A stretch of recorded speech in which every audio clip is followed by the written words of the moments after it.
Perfect. All right.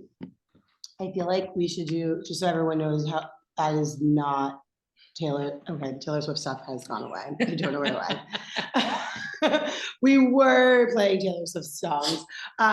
We're part of Nominating. This is Robin. I'm Brianna. Hi, Stephanie's, and everyone else watching. We wanted to hold these like mini series, and this is again like we're talking to you guys. We're talking to all membership, whoever's watching. Because when we went, I think it's truly when we went and split events and development, like there was a like, oh, what's this position for? What's that position for? Whose hands are in what pot? How much time does it take to do every position? And then there's people in the league who make things look easy, and you're like, did they spend 1 minute on this and it looks perfect? And then there's people who are like, I put all my time and sweat into this. Like everyone has their own way of doing things. So when you ask the person before, like, how long did it take you to do this, or how many hours did you put in? It's kind of depends on the person, like what's your like to-do list look like, how much time do you have to dedicate to it? So I think when that's the biggest question I'm asked is, how much time do I have to put into it? And I always start off with the meetings that you're expected to go to, because that's like dedicated true time. You have to be there. Like a meeting is a meeting. That's where you need to be. And then the rest of it's like your own time management sometimes. But this is the tasks that are expected of you. And then this is how you then go ahead and do it. So I wanted to kind of go over what the tasks were for each job role and let people kind of like make a judgment on like, do you feel like you can manage that within your time frame? Because some seasons are busier than others for certain people. So I think that that's kind of where we wanted to jump off with this. So this is leadership nominees version. And then in a very nice way, we did have an original slide, meet, greet, and learn with nominating. But then Taylor Swift decided to put out an album. So now we're nominating version. One of the questions I wanted to answer was, what is slate? I feel like it's so funny. We use this word slate all the time. And I don't know if everyone else in their like job or world would ever use that word. It makes me think of concrete. I don't know why we particularly use the word slate, but slate is the list of women that nominating puts forth to the league so that we vote on a slate of people, a group of women to come into the league. So what we start with is we have interviews with league members who are interested in leadership positions, and then women are chosen for these positions, and then we call it a slate. Slate's presented to membership 2 weeks prior to voting. And so then slate is voted on by eligible membership to approve for the next league year. Our goal every year is to have this happen at the February GMM. So mid-January, 2 weeks prior, that's actually a month prior. I think we try to do our best to do like mid-January timing to put out the slate via like an e-blast, our media forms, and then have a vote for February GMM. There is some stuff in our bylaws, policies, if you go and look, that there is a time of contesting. That's it. That if there was someone who wanted to speak up or say something about the slate we put out, they're more than welcome to. So that's why we have that time frame, or why we have a longer time between when we announce and when we vote. Then voted in slate members start meetings in their new role in March. That I want to really highlight. It's so funny. Last league year, I was community VP, and I did not know. I didn't like think about how meetings started in March, because I was like, oh, I'm doing DIAD right now. Like in my head, I was like, I'm DIAD till June, and then June I'm community VP. But then it's like, you really need that time from March to June to develop what you're going to do within the next year with your team. So meetings do start in March. So that's something we want to push for everyone who wants to be in leadership for next year, that it's not June. June's when your role title begins, but meetings are March. And then with that first meeting under your belt with your team, then slate brunch happens, and we do that in early April. We welcome all new leaders. We take fun pictures, because in junior league, if you do not take a picture, it did not happen. And then you get points for sending it in to historian. Come on, all dominoes. So yes, so then we have an April brunch. It's actually quite a fun time. There's not much business going on. It's for everyone to really just be proud of each other for being in the positions they were last year, the positions they are this year, and like what their track is moving forward. Because a lot of leadership positions put you in a track depending on like what you want to do in the league. So what is self-nominations? So self-nomination is essentially a form, and it's a form you fill out about yourself.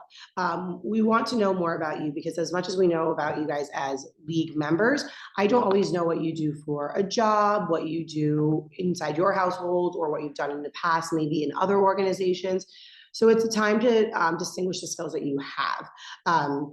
The form is submitted to the nominating committee. It's online, so then we get it in like a Google spreadsheet, and then we then reach out to everyone and schedule interviews.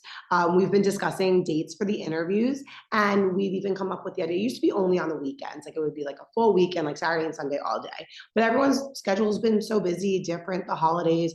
So we're even discussing maybe doing a night one, something after work, so we can kind of be flexible to accommodate everyone's schedule. So I thought that was nice for this year.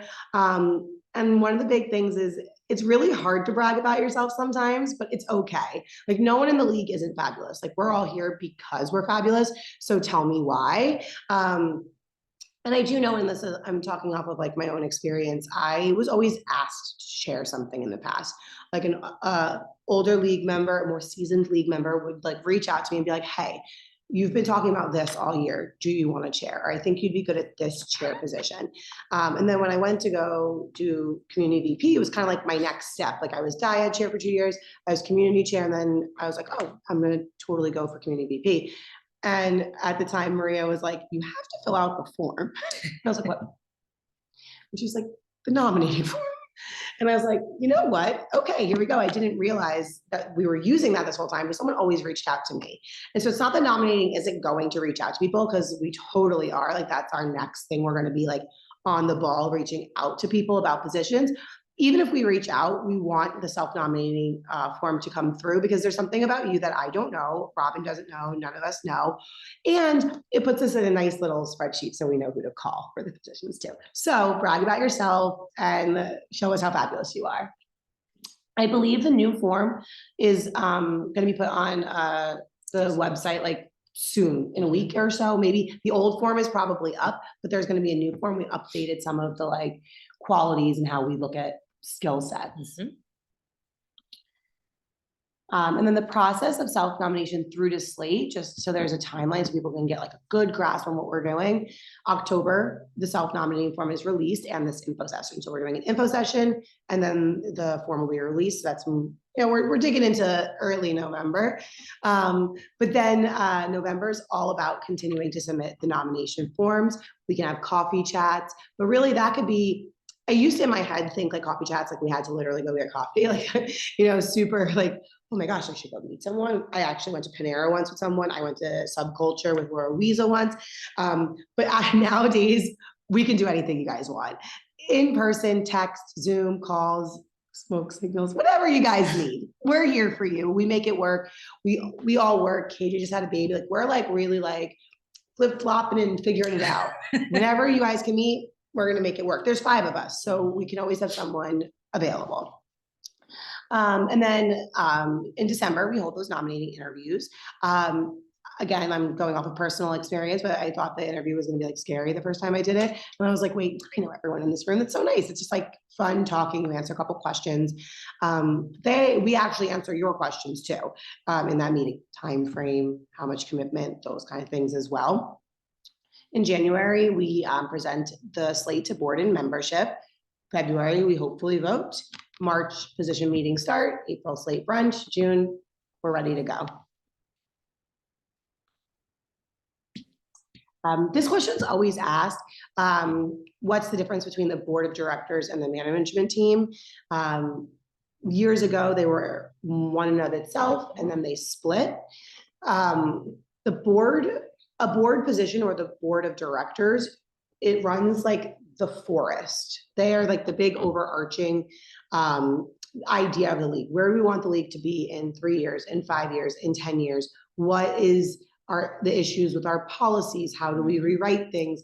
And they make decisions based on how we are physically in the community. Whereas management positions are day-to-day operations, like who's putting shifts on the calendar, who is executing Lady in Red, who's holding the GMMs, that's management position. Both very important. I think both have different skill sets. And I think when you do one or the other, you probably get some skill sets that help with the other one. So like I was on management team at one point, but I think the things I learned on management team would help me in a position if I was ever on the board. And vice versa. I think board members, when they see the whole vision and then they're like, oh, this is the vision I put into place, I might want to go to management now and help foresee it actually coming to fruition.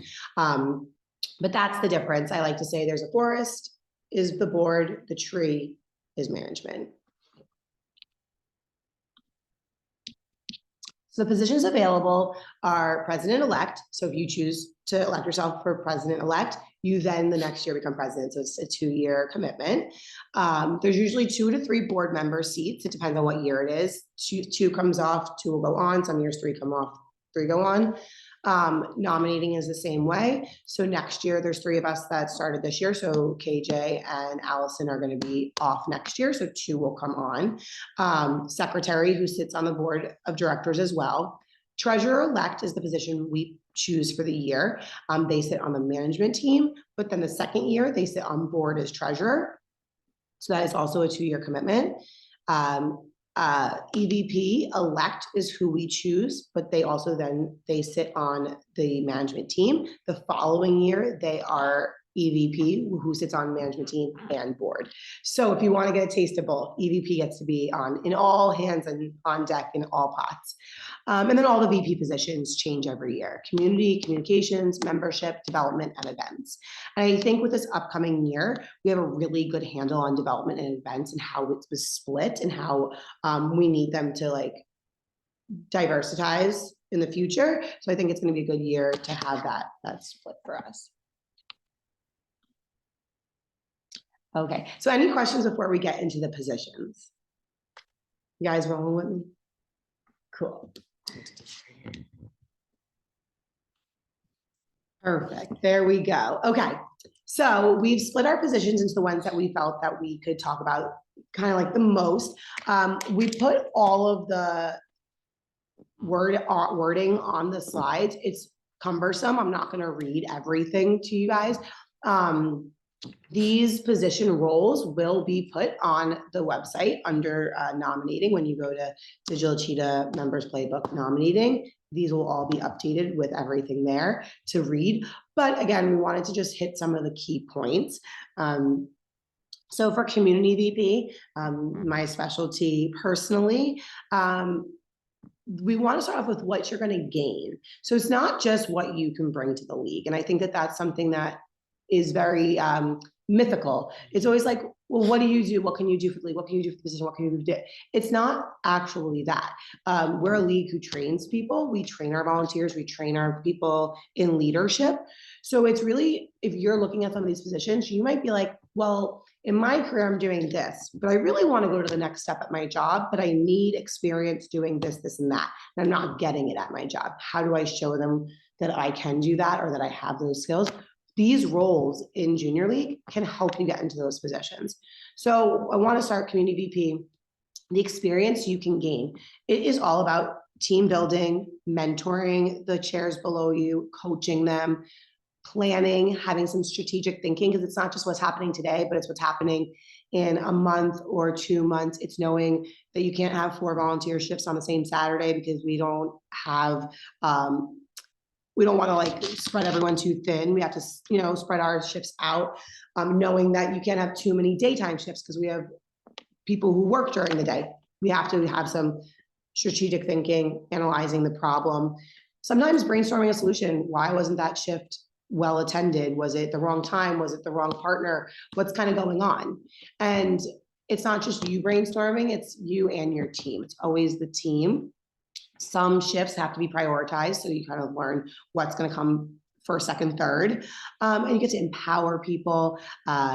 We've been really moving in this direction this year, specifically on data gathering. I know that is something that some people are like, oh, math and numbers, I can't do it. But this helps us with that data collection, is knowing like how many volunteers were there, who did we interact with, what age group, and keeping track of all of that. So you really gain a lot of experiences. in these roles, but this is for community VP. So the objective is that you are responsible for the success of all the community programs that JLPB supports. We oversee the community council committees, and we foster a positive experience for impacting our community. I like to put it as like we're the cheerleader for the league. You want to get people excited to go to the volunteer shifts. You're the behind the scenes person. You're getting them all up. You're talking to the community partners, but you're really encouraging everyone to volunteer. So the skills required, so what you would need to be successful in this position, which again can be learned and trained, but something that you're going to have to want to be learned and trained in or already have, is organizational skills. You want to be empowering, driven by our mission for Junior League, have a strong attention to detail, and be able to recognize and cultivate potentials in others. Those are some of those skills. And the time commitment really comes down to, you have a management meeting. It's usually on a Tuesday. I want to say it's always the third Tuesday of the month. And then I like to go to the GMMs to then be able to talk about the different positions. And then I would say a couple hours at home, and you hold your own council meeting. So it says 12 to 15 hours a week, but again, monthly, if you think about it, maybe 3 meetings a month for sure. And then how do you manage your time? Do you wake up on a Saturday morning and get all of your things done? Sure. Are you good at a quick email during lunchtime, or do you save it till the end of the day and answer everybody? That's on how you prioritize, but it is a lot of emailing and organizing in that respect. But I think all is doable. I will say I have a full-time job, and I felt it was very manageable. Also, you get to be part of Day of Impact, and that was just nice to be part of. This is more of the description of what you do during the year. Again, I won't go into all of them, but you approve different community partners. You do council updates to the EVP. You determine necessary equipment. This is very detailed. So if someone was like really specific, like, what are we going to do this year? It's in there. And I say very detailed, determine necessary equipment and calibration for signature eye and ear alert programming. You're the person that eye and ear chairs are going to come to and be like, this machine needs calibrating. And it's all there, but you got to contact the people and have it calibrated. That's part of the job. And just some more things: attend GMM meetings, review bylaws, things like that. And then we have communications VP. So with this, and this is tiny, I'm gonna lean in, guys. So, or we can pull closer, that's so true. Technology is not part of the requirements for because we do our best. Again, gaining experience. This, I think, might help someone who really is in a position at work where they are managing teams and using their computers. I'm a speech therapist, so sometimes that doesn't always like fall under my category of what I might need. But I think some of the skills you learn for communications are just great, because you increase the knowledge of internal and external communications of JLPB. So learning how to talk in the league, but then about the league outside. You gain skills that are effective in fostering public relations. You onboard upcoming communication chairs and subsequent management team members. You gain business knowledge, analyzing problems, brainstorming solutions. You set expectations. You get training in marketing as well. And really you learn a lot about like the website, working with outside media sources, and working with like Chamber of Commerce, things that might be really beneficial in some people's line of work. I think the communications VP gets a lot of great training in that respect.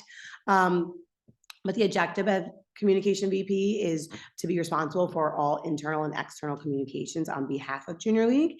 You manage the communication council, and the goal is to keep membership informed and increase league profile to the community. The communications vice president works closely with EVP, all the VPs, and president to make sure external communication has been reviewed and approved. So even though communications is the person who goes ahead and puts everything out into the ether, you have to get it approved by president and knowing who speaks when and where. Some of the skills required are decision-making, delegating appropriately, having working knowledge of our 501c3 laws and language, again, things you can learn on the job as well. Recognizing the importance of the outcomes of the league, cultivating potentials in others, that's for everyone, being diplomatic, inclusive, and patient, having your objective in mind while you're evaluating all the options. What I thought was interesting when I sat with Gloria Kelly when she was communications VP is that she really had her hands on like which Chamber of Commerce's were beneficial for us, what the website needed to look like, what we needed from the website, what we didn't. Some things, aren't as important than others and they cost money. So it's like finding what was the best option for us and being very pragmatic in your options and getting options, not just seeing it one-sided, like I got this quote and that's it. So I thought having like that foresight to know that you got to pick what's best for the league and what's going to look best externally. Time commitment, similar to community VP, you have the management meeting, the GMMs, and you hold your own council meeting. I do think there's a lot of back end computer stuff going on. But again, that like 12 to 15 hours a week, it's all about prioritizing. Some weeks are probably more than others. So that's just a range. So if you are ever really interested in some of these positions, you can talk to a couple of the past VPs in these roles and kind of get what they thought was their time management for it. Some of the things that you do, you oversee development management and coordination of all JLPB communications, you submit council updates, you get approval for all outgoing external content, you assist the social media chair, which I think our social media has been popping off. I think it's been great. I love flipping through and seeing something that I've posted get reposted. I think it's so awesome that we're like jumping on that like social media bandwagon. And then you actually maintain email lists for e-blasts and you get to work with the sustainers as well on their e-blasts, which I think is kind of nice. My goal in life is to be a sustainer and retired. So I will be there one day. And you maintain the league standing between the business chambers with Palm Beach, with membership seats a year, submitting for events and things like that. We do want to welcome Allison Friedman to the room. Hey. We're going to go on to membership VP and I'm going to actually just swivel it over and let Robin, I'm sure you guys are done hearing me talk and I'm not, that's all. Well, good morning, everyone. Here to talk about membership VP. So we know that in order for us to do all the fantastic work that we do as a league, you have to have a membership. So membership being the foundation of who we are. So essentially our membership VP is responsible for the membership council. This particular individual will also deal with recruitment, engagement, education, and the retention of our members. That includes, new members, transfer members, those who decide to become sustainers, all of those different activities and kind of dealing with our membership statuses fall within this particular council. One thing to note that in addition, they'll maintain our head count for the league. They also will provide support and encouragement to all of the various committees that fall under or within the membership council. Some things that Brianna mentioned kind of flow through a lot of our different positions, meaning that they support others. You want to be a good communicator, attention to detail, and just having a good grasp of what your role is as it is outlined in our policies and procedures in the league. So we talked about that track. A lot of times you have people who may start as a chair, say, of arrangements, or they deal with education and training or DEI. And so you're learning within that council the different roles and responsibilities. And that's one way to think of maybe, I've served on membership council the entire time. Maybe I want to be the membership VP. So you can maybe just kind of bounce around within that council if you'd like to eventually become the membership VP one day. And as Bree said, there's a lot of information on these slides, so I won't read it all verbatim, but just a few to highlight. Again, time management is going to be important because not only does the membership VP have to deal with a lot of the duties that are outlined in the policies and procedures, but they're meeting with their council on a monthly basis. And if there are issues or concerns that are happening, you may have to have those one-off conversations. Also, they're meeting and kind of giving updates to the EVP as it relates to the membership council.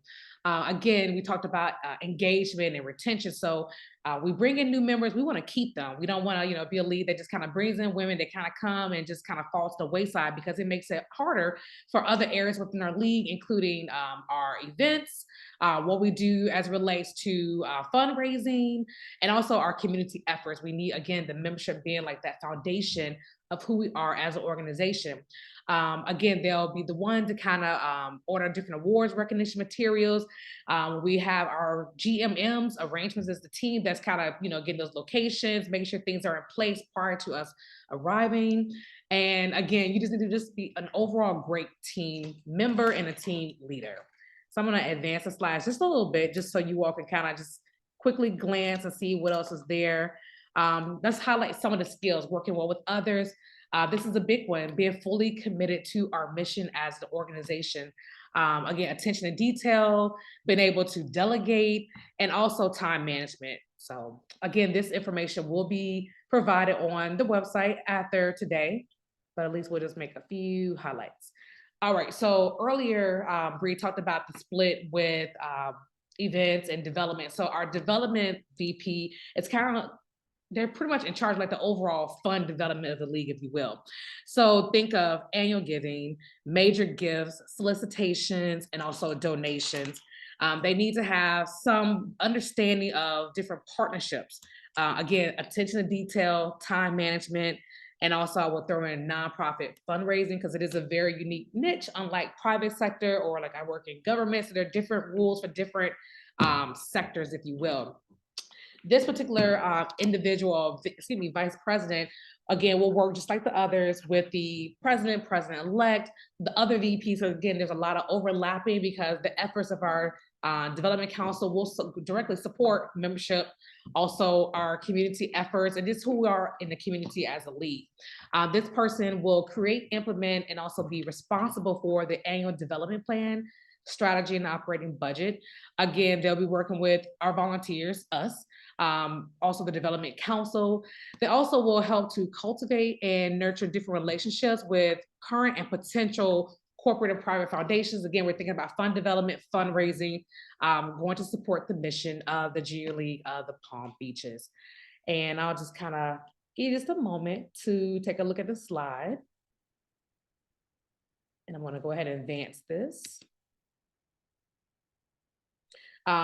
One more thing I want to highlight, this first bullet: knowledge of the nonprofit, meaning the 501c3, because there are different types of C7, C4s, but we're, nonprofit. So when people give those different donations, they may want some type of tax write-off or some type of, documentation, whatever the case is for corporate giving. And so you want to have some basic understanding of financial policies as relates to nonprofits, donation forms, tax information as relates to nonprofit fundraising. Also, partnerships is a big deal we keep talking about. They want to, again, delegate appropriately, understands process, and been able to encourage our members to work in their work to establish organizational outcomes. And I'll give you just a moment to review the slide before I advance it forward. All right, so now we have events VP, and I am going to pass this one to Allison, because she's the expert in this field, and I dare to step on her toes. So one moment, ladies. I also need to let you guys know that we have to acknowledge that Robin does Zoom presentations for part of your job. Because I was like, what's up? Let's push this thing, push it forward. And I'm learning here today how to appropriately hold a Zoom meeting, because she was so nice and let you guys read the slides and gave you time. So you are always learning here at the Junior League. That's what I'm about to hit home, is that even if you don't know, you can be in a leadership position, formal, host meetings, and still learn while you're doing them. Yes, that was lovely, Robin. Thank you. We can take notes. Good morning. So I'm Allison Freeman. I'm now on the nominating committee with the lovely ladies that you've already seen here this morning. We are chaired by KJ Dunlap, and then we also have Allison Harper on our team as well. I don't know if that was mentioned earlier. So I'm just going to briefly bring you through the events VP position. As it was already mentioned, in previous years, we had a position called fundraising VP. And in that position, it encompassed events and what you now know of as the development VP. And taking a look at what all of that individual was responsible for, and through a lot of discussion with management and board in the past, in the recent couple years, it made much more sense to split these positions because it simply seemed to be too much in one VP role. Since we are 100% community supported, it is so critical that we do develop relationships with our community partners and put the time and attention into fostering those relationships.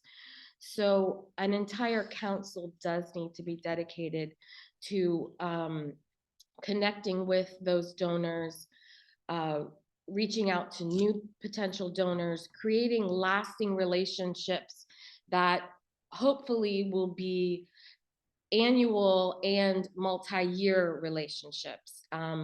Not so much that a sponsor just wants to sponsor one event, but we want them to really invest in our mission in the long term and really understand the work that we're doing and seeing our vision in the community, you know, from like a 30,000 foot level, so that they get as invested in our work as we are.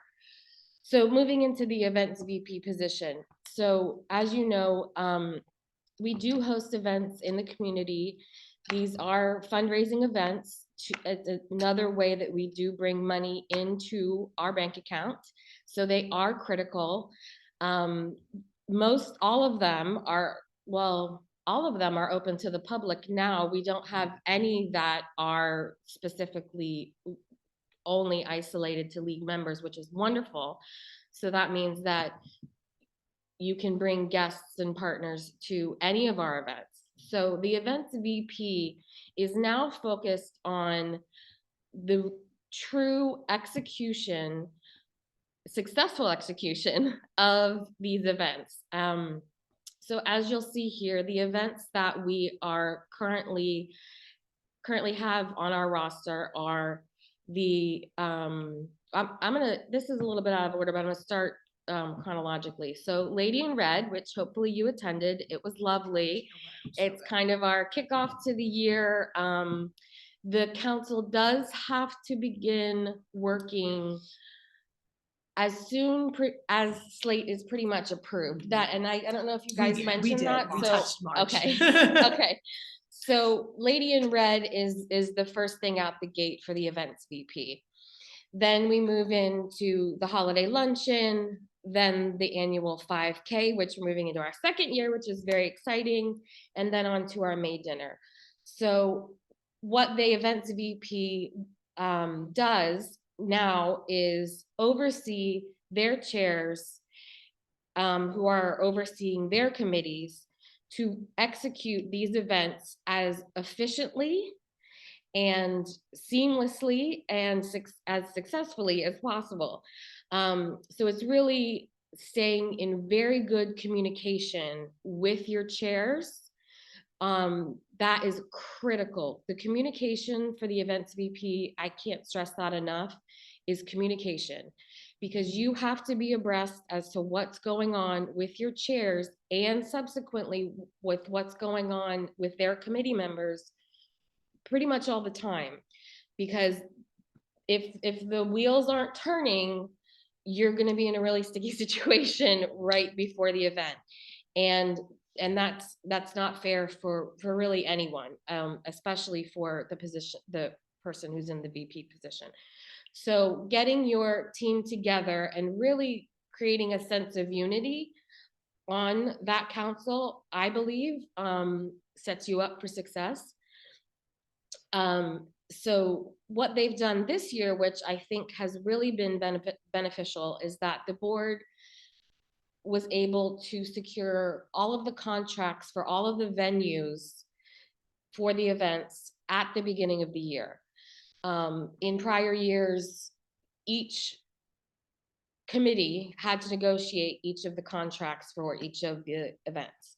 And so that obviously took time with getting multiple quotes and negotiations, and only the president can sign contracts in the name of the junior league. So as an events VP, you can't be authorizing, an agreement with a venue. So that really took a lot of lift off of this position, which I think is very beneficial, so that you can really just jump right in and get to work. So as it mentions here, your budget is what you are laser focused on. Every single dollar that you spend matters, because that's $1 more. It's actually, think of it, every dollar you spend, the development team needs to raise double that to make up for what you spend and then put money back in the bank. And there is a misconception, I believe, with nonprofits, and I'm actually taking something that from my mother that I've heard her say multiple times. She is the CEO of Quantum House, and there's a misconception that nonprofits are not meant to make money. And that's actually not the truth. They actually should be in a very healthy financial position. So events VPs really need to be very cognizant as to every dollar that they're spending. So a budget is approved as soon as the board steps in. They typically approve the budget on June 1. So you do know the numbers that you're working with right out the gate, but you as an events VP are watching those numbers like a hawk, watching the P&Ls come in and working with your team to make sure that you're being very cognizant.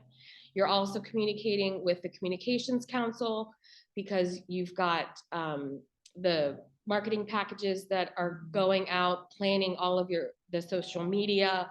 When you've got in-kind donors coming in, that's something that an events VP would be more abreast to versus most likely the development VP. The events VP and the development VP also need to be really hand in hand, knowing what's going on back and forth, because they are a true team. Also working with the membership to really garner their support as well, because they are our walking, talking billboards out in the community. So getting the message out there to them, making sure that they are given proper information and they know the details of everything. So anybody could walk up to any member on the street and know the details of all of our events, where they're going to be, where to get tickets, and all of this. So events VP is a really fun, engaging, community facing position. And it's also wonderful because you know that you are working towards funding all of our community work. So I don't want to, I could probably talk for a really long time. Wrap it up, Allison. Bree is time management is on all of these, time but I'm not sure we've drilled that into this. No, I'm kidding. I'm sorry. No, I apologize. but this is it. You want to be passionate about what you do here. So as you can see, I've got a lot of thoughts, but if you're interested, call her. But if you're interested, call me. We can. And that's why I had to give her that was talk. We can talk more about it. We wouldn't have done it justice. I apologize with that. Oh, there was another slide, and I didn't even get to it. It's just everything that's going to be on the PDFs for the website. Okay, and so you will see that there are a lot of similarities to other positions. You don't need to be an event planner. I just want to throw that out there.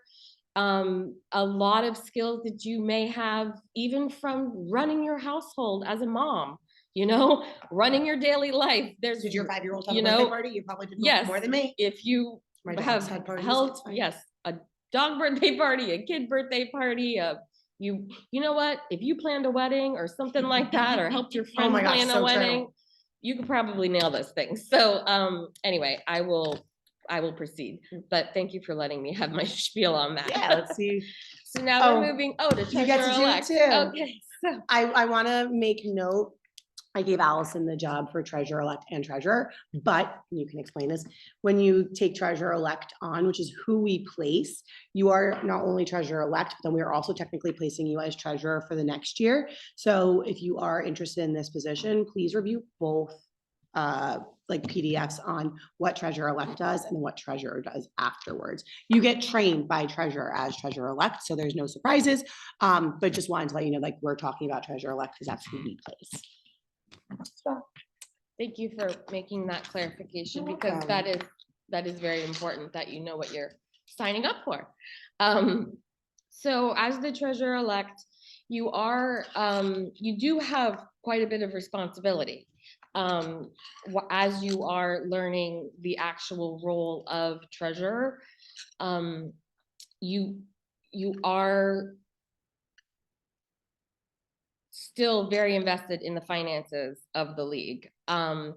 So there is a level of confidentiality that is required, as with all of these, and that may have been stated before, but you really need to be cognizant and familiar of our policies and bylaws and procedures. This role is a little bit more on the technical side of things. And I just want to state, you don't have to be a CPA. You don't have to have a degree in finance. It really takes someone who will want to commit the actual, set the time aside to just put the focus on it. Our league is full of really wonderful, smart ladies. So please don't think that you are not qualified for this position. You will be trained for it. You will have the opportunity to work with the treasurer to develop a training plan. You are the liaison between the management team and the board of directors. So you do have a very critical role between meeting with the management team every month and communicating with the treasurer who is sitting on the board. So again, as with all of the roles in all of the league, communication is truly critical. So another item that is that I've seen treasurer-elects be successful is keeping a schedule, because you must regularly check the mail at headquarters, because they are responsible for depositing the checks. And that's very critical in keeping our P&Ls up to date. So as I mentioned with almost all of the leadership roles, we do need to know in what financial position we are in month to month. So it is good to set up a schedule. You come by headquarters on particular days. So if you're someone that can work in that way, it seems to be more successful. You're able to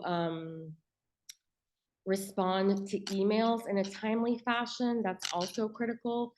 And sometimes you may have to be tracking down specific payments or something like that. So just being available and generally engaged is critical for this role. Again, I'm not going to read everything in this package here, but you can read through it. The other critical elements are the timely filing of our financial paperwork, including the 990 and other tax documents. As you know, maintaining a good standing is very critical. Donors look into this, especially if they're going to make large gifts. This is public information. So we do have to take this very seriously. So it's not hidden information.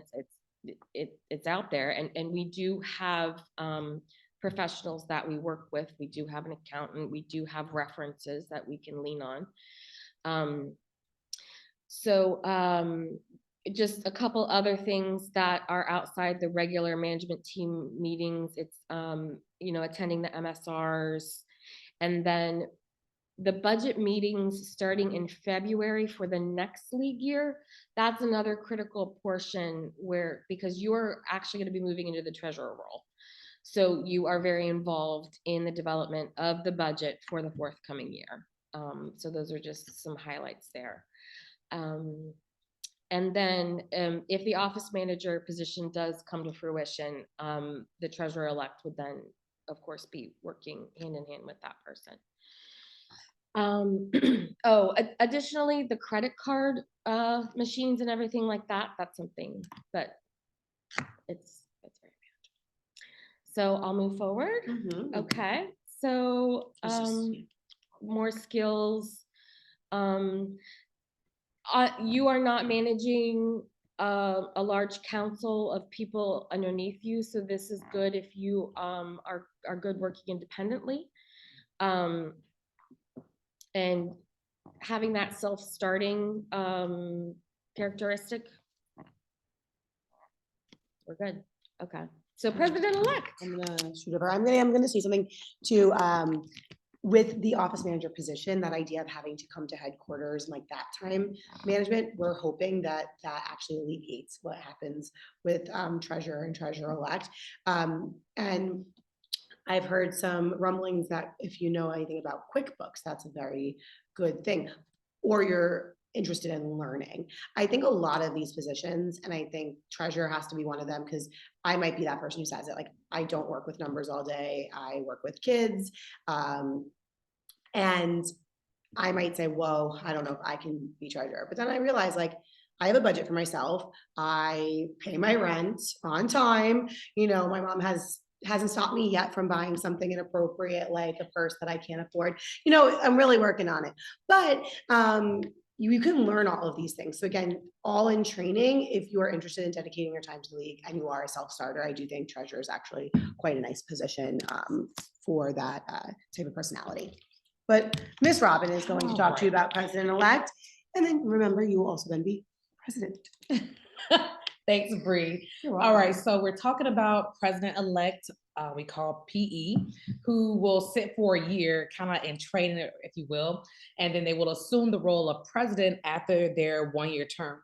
So one thing to note is that the president-elect is a voting member of the board, and essentially she will assist the president with the various roles and responsibilities of the president. And if for some reason the president, is unable to fulfill her term, or if something happens, she's absent, that individual, the president-elect, can assume the role during that time.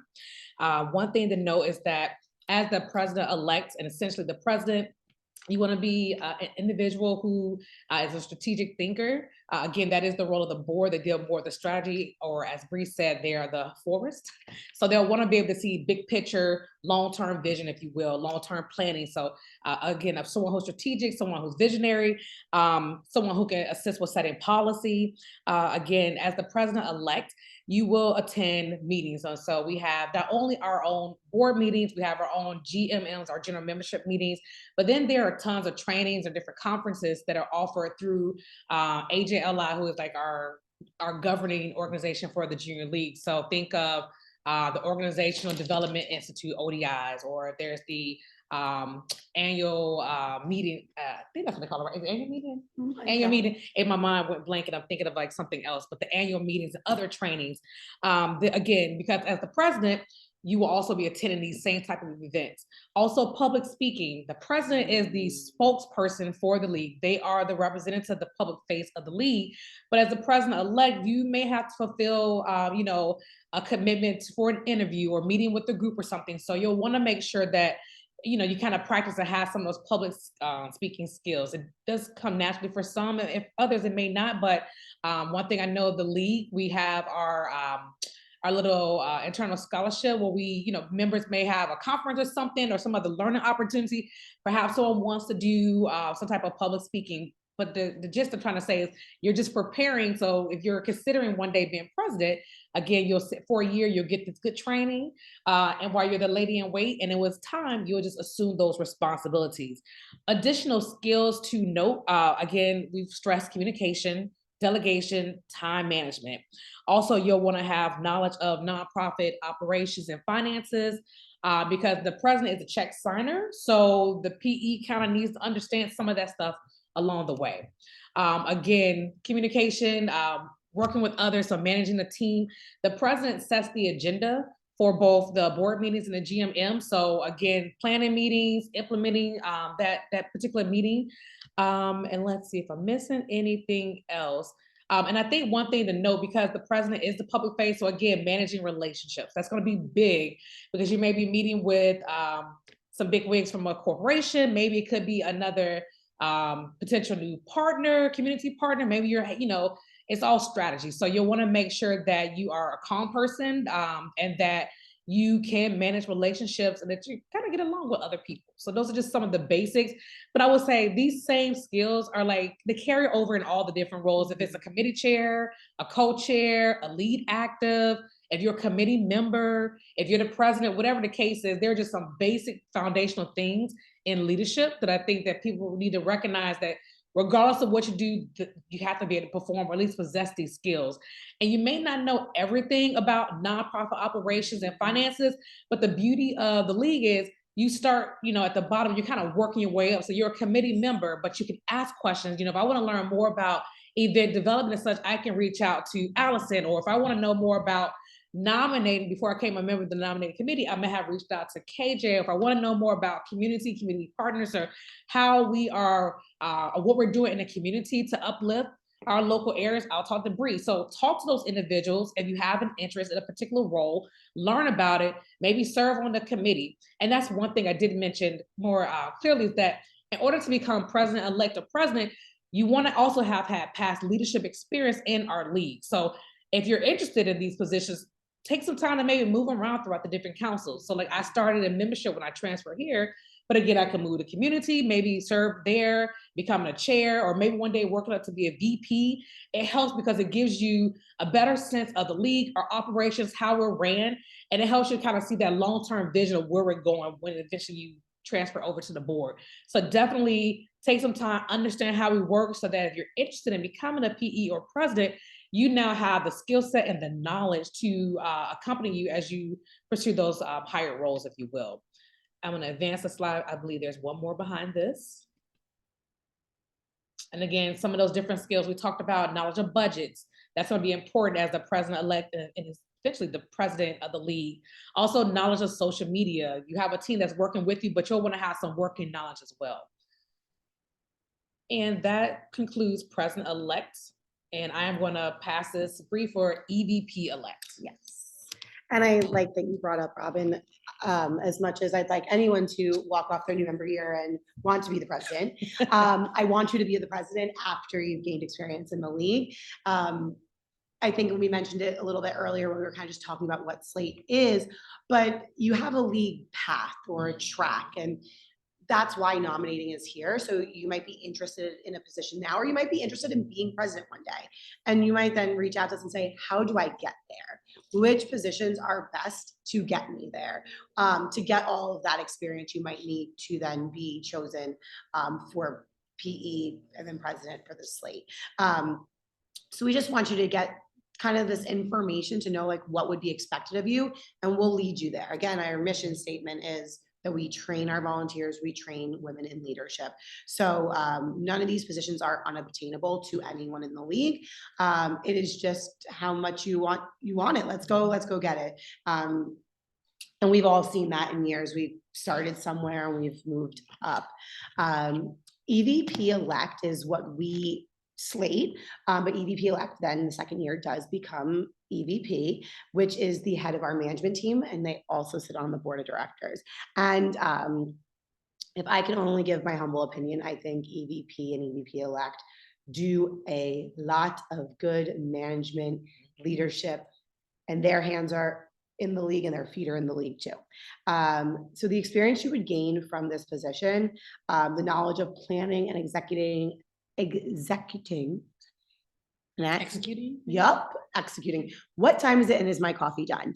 An annual plan and budget for the nonprofit organization. I do like to reiterate what Robin said about not knowing much about nonprofits. I'm going to be honest. I joined the Junior League because one of our past league sisters who's moved to Dallas said to me, "You're going to love it here. Just join." And I just joined. I had no idea what nonprofits were. I had no idea what the Junior League was. Nothing.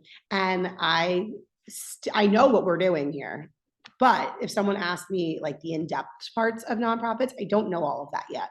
It doesn't mean I can't learn, but it just goes to show that you don't have to have that part of you in your job or like in the field you work in and things like that. You can always learn. What I think you also learn as EVP elect and EVP is facilitating discussion, making ethical decisions, team decision making, consensus building. You are not in a silo. You are at a table with 6, 7 other women, and then in one meeting, and then you are at a table with another 6, 7 other women on the board meetings, and you got to take both sides of the group and bring it into one. You got to be flexible. You learn flexibility. You learn morale building and accountability, active listening, receiving feedback, giving feedback, relationship building, conflict management. These are the things that you learn while you're in this role. And you might have some of these skills, but you can also foster them while you're there. The objective is to assist so EVP elect assists EVP while they're learning to walk into that role, but you oversee all day-to-day management. You are the trees of the forest. You are, what is the tree forest person? A forester. I don't know. I'm not sure. We live in Florida. There's no forests here. But you train and you prepare for the position for the following year. It is a 2-year position. The skills that we hope you have walking into the position is that you have full commitment to the league, strong project manager and manager of people, decision-making skills, being able to delegate. I actually think that this is a strong skill, delegation. We've mentioned it a bunch of times, but the positions will be hard if you do not delegate responsibility. And that it goes for no matter what you are doing in life. If you don't let people know you need help or tell them what you need done, you will be putting too much on your shoulders, and that is not what this is meant for. So knowing that you can ask other people to do things is how these roles are effectively executed. Strong attention to detail and organizational skills, understanding the process, but recognizing that there's an importance of different outcomes. That's that flexibility. Being personable, inclusive, patient. You want to understand effective communication, be a role model. You want to stand up in front of everyone and show the league what it's like to be a leader, be a volunteer, and be active in your community. The time commitment starts in February, March, when the management team starts to meet. So usually we had been saying it's March. You help with the leadership retreat, which is in May or June. You attend monthly management meetings, the general membership meetings, and the board meetings. So your Tuesdays are booked. So make sure your Tuesdays are free if you want to be EVP elect or EVP. You're part of Day of Impact, the fundraisers, the slate brunch, all those fun things. A lot of, I would say most of the positions, I know for myself, I liked to be at all of our like more social fundraising events. It's nice for our membership to see our leadership, and that's the opportunities we get to talk socially about the positions or people's interest. It's always a time where you can come up to any of us. So I like to include that as part of the time commitment. I think it's a fun time commitment. I would probably be there anyways, but knowing that that's part of the role too, to be at those events. So as you build through March to June, it's not as, lower times. There are seasons within the league year where you are expected to do more per week than others. When you're placing all your chairs and you're drafting the annual plan, like that week might feel like a lot of hours spent on Junior League. But then in like a month when it's like dying down and you're just having a couple meetings here and there, you're like, oh, phew, it wasn't so much. So it's really about how you manage and organize the time that you're expected to be a part of. You amend placement packages, you draft the upcoming year's budget with the treasurer-elect and the treasurer, you hold leadership retreats. I think if you are interested in this type of like overarching management position, which I think if this type of position really helps take the skills you learn in junior league and put it to your job. I say that like I'm a speech therapist, so I do my job as a speech therapist. But if I ever wanted to move into like a manager role at my job at the hospital that I work for, they might be like, well, you're a speech therapist. What skill set do you have that can make you manage people? I could say, well, I did this with junior league. I've learned this with junior league. I was able to manage a group of women who are not getting paid to do this. Everyone's volunteer based. And I still engaged their interest and pulled them in and did all these things. So if you need or want or are in the future looking for that type of experience, these roles are totally for you. This one particularly. I think it's really a great management learning opportunity. So these are, you know, all the things that are kind of expected. We actually took the time and I guess changed, modified the descriptions that are going on the website for these positions to be very specific. So you will, you know, frequently meet with the EVP to learn about the role. You will gain familiarity with HQ vendors, like the person who does the Xerox machine. EVP knows who they are and knows when they're going to deliver ink, that kind of stuff. We made it very specific, so there's not any surprise when you walk into the role. Again, it's a 2-year position, so you are trained that whole first year before walking into the EVP status. And I really highly encourage talking to the women who were in these positions before you to know if you have the time to commit to the position and if the things that are expected are things that you can execute yourself. I think it's a great role. And then we can jump into secretary. Secretary sits on the board of directors. They have to be organized, and you learn some organization skills, but being organized is great because you are knowledgeable about corporate responsibility and financial fiduciary duty. Cool. Duties of the board. Learn something new every day. But realistically, secretary sits on the board. They come to all of our GMMs, they take our notes, they take notes at the board meeting, and they help us run as a nonprofit with the right rules that need to be done. There are certain things that you need to do to keep, you know, the league running, and secretary is that like solitary person that is that like board liaison. They help with communications. They do some fun things like send out the birthday cards, and they do thank you notes, and they work with board members on researching and evaluating our IBCI. They are just very committed to the league, and they're there to help board maintain structure and help us with our nonprofit status. I also like to put in that if you're interested in being on board and you're like, I don't know if I can commit 2 years, I'm not sure, kind of like where are my feet going? Where should my toes get wet? Secretary is a nice position because you get to sit on board and you're part of it all but it's only a 1-year position.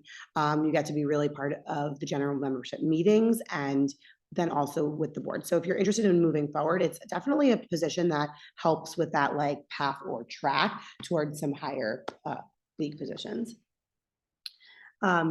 Writing quickly and taking good notes, having effective communication, being a role model, all great things. You're required to attend all board of directors meeting, which is once a month, the general membership meetings. Again, this is a Tuesday heavy position. So if your Tuesdays are free, please think about being secretary.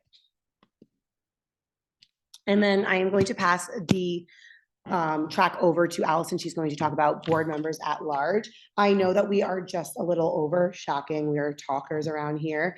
I'll get to how we are talkers on the nominating slides, but if you have to jump off, by all means, feel free. If not, stick with us.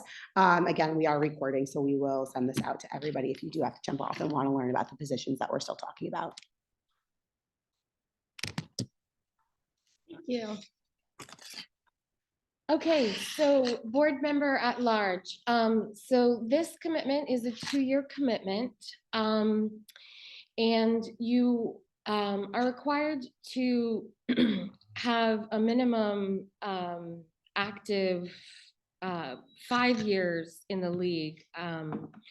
And this position is very critical, in my opinion, because you are sitting at the table discussing the vision and the future, basically, of our league. When we go in cycles with our strategic plan, so depending upon when you would hold this position, you may be in a season of executing a strategic plan, or you may be in a season of actually crafting a strategic plan. Either way, it's very critical for this person to be very engaged in the position. They need to be informed and knowledgeable as to really everything that's going on in the league, and really show up as a consistent pillar kind of at everything. We look to our board to support all of our efforts throughout the community, whether it's in volunteering, fundraising.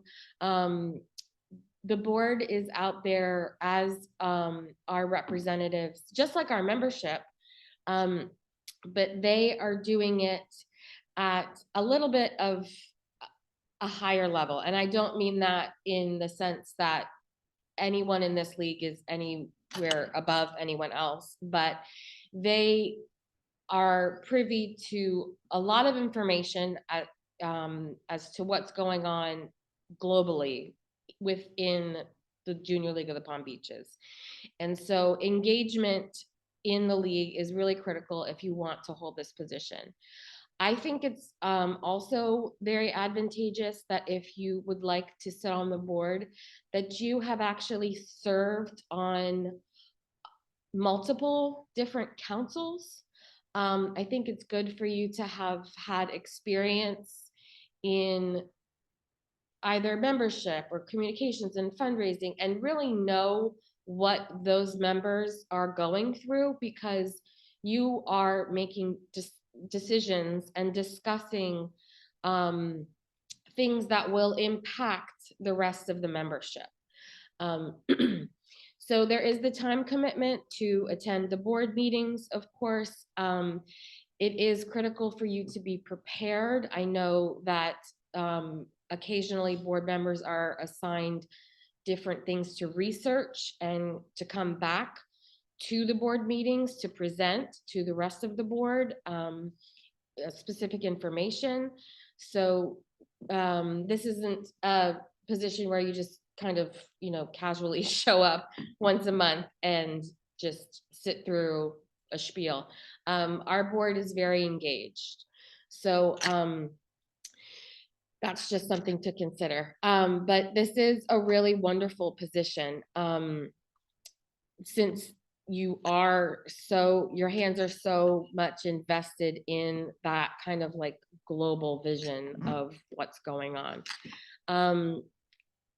And I'm gonna take you to the next slide. Let's see.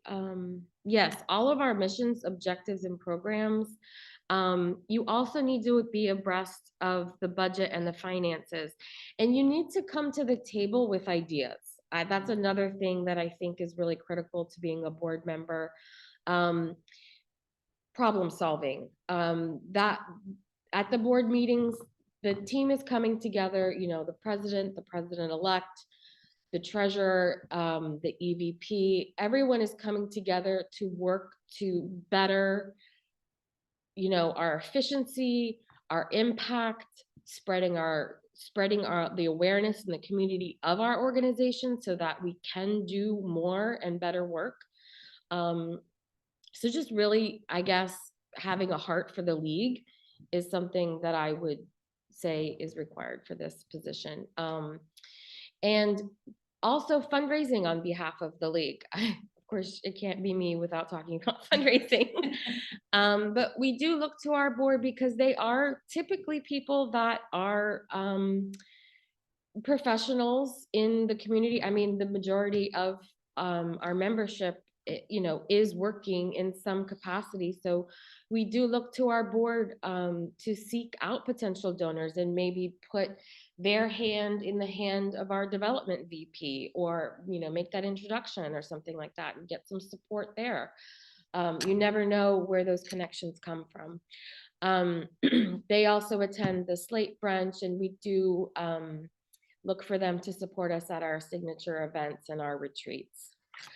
And so we're on to nominating team. I want to say, I think this might be our last slide. So here we go. So we are the nominating team. So technically, we all could be talking to you about this position, why we all kind of came to not self-nominating last year to be put on this team. What I like about the nominating team is we are slightly a step back from everything else. We get to kind of be everyone's big sister without having any opinion about what's going on otherwise. We are here to see the potential in all the women in the league and let you all know, like I said earlier, everyone joins genuinely because they're already fabulous. I want to know why you're fabulous. I want to know what I can do with your fabulosity and where we're going to foster your development. And so we're here to talk to you about positions in the league, to help you and guide you to where you might want to be in the league, whether that's next year or in 5 years. So the nominating team gets to present slate. We get to interview all our members about all these positions and present that to membership for the upcoming years. What I think some people don't know about the nominating team is that we get to also provide internal scholarships, external scholarships, send people to conferences. And so we get to do kind of a lot of fun things. We get to nominate league members for awards within the community. Recently, Susan Christensen won for Hats Off. That was our nominating team, nominating her for that position. We put JLPB's name out there at a bunch of different events so far this year. So we really get to let JLPB shine. So with that said, you have to be committed to the junior league's mission. We do maintain quite a level of confidentiality. If you come to us to talk about a position, we are not then turning around to anyone else in the league and letting them know you came to us. It is all confidential. It could be one-on-one, it could be with the team, but we don't share what you shared with us to anyone else. We become knowledgeable of the skills necessary to be successful in these positions that we just spoke about. We educate membership on the nominating process. So we want to have good communication skills, written and oral. We have good decision-making skills. And we get to recognize the league as an individual and on a whole for the great things that we do. It is a minimum 2-year commitment. You also have to be an active member for at least 2 years. One of the skills that I think is necessary and part of it is you have to want to talk to the other league members, learn about them, and be interested in learning about all the ladies around. So I like to attend a lot of different events, volunteering events, the fundraising events, social things, because you get to meet people. I loved joining clusters for the past couple of years because you end up meeting people that you might not have met otherwise. Or at the GMMs, you don't always get to talk to everybody because we're sitting in a big room, but the clusters are so small, you get to chit chat and find out what's going on. And you're kind of like, wow, that woman's a rock star. We need her on leadership. We need this and that. So you really want to be a good networker and have the gift of gab, talking to others. And that's why we ran over on our time, because that's what we're here for. But the time commitment for nominating, just like we've said for a couple others, is heavier in the fall because we're working on the self-nomination process, the interviews, and slate. We go to general membership meetings, we attend leadership retreats, we hold interviews for leadership applications, we read over applicants for the scholarships. We are available for coffee chats in any form. So realistically, if someone calls us and is like, hey, these are the times I have to talk, all 5 of us are like, hey, who's available at that time? So it's really, we cater to the time of the member versus necessarily our time. So you should say about 5 hours a week tending to the business. Again, it's all about how you manage your own time. After nominating to your commitment, after the first year, someone within the nominating team is then appointed to nominating chair. Nominating chair does sit on the board and act as the liaison between board and management team and membership. And they kind of like are, as you say, they're chair, they're like a chairing of a committee, running meetings, making sure we're on time with deadlines and things like that. And that really is our last slide.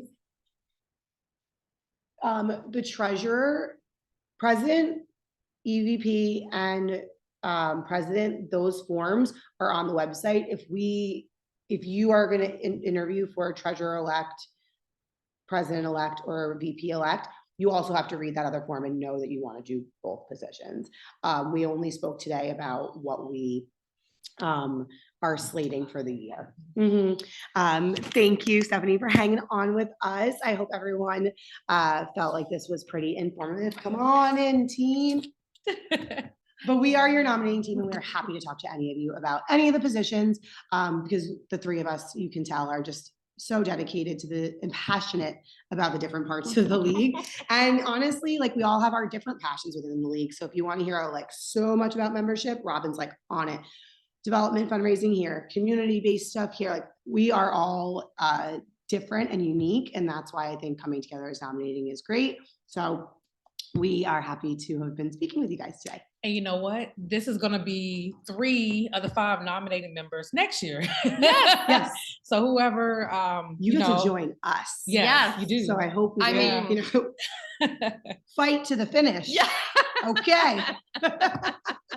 But please fill out the self-nominating form, brag about yourself. We are happy to hear about it. Don't be shy about telling us how great you are. Thank you, ladies. Bye.